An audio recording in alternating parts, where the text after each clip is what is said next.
question. Am I willing to pay the price for my dream? Am I willing to pay the price for my dream?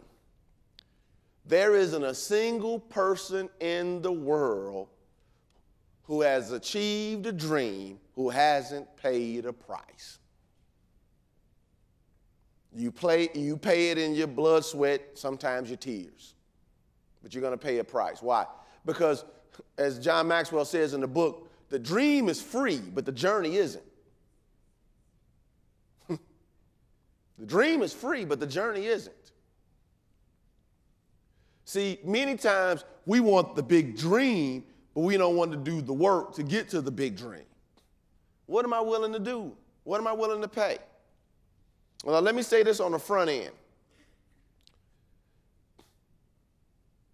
Some things aren't worth it. Destroying your family, having your children hate you, and all type of stuff like that, and ruining your health. Some of those, violating your morality, your ethics, your integrity. In my opinion, that's not worth it. So we have to be careful that in the process of trying to live the dream, you see every day somebody on the newspaper who sacrificed their integrity for something that they wanted. I'm not saying that. So when I say cost, I don't mean it in that context. You get it? You with me? All right. You have to know what's important to you.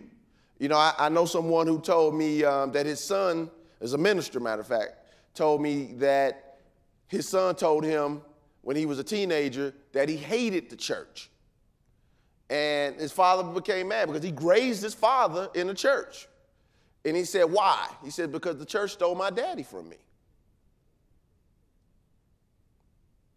So he was so busy fathering the flock that he didn't father his son. And he said, man, if I had that to do it over again. So we have to be careful what we do and how we do it and what sacrifices are we willing to make and what sacrifices we aren't willing to make. Does that make sense?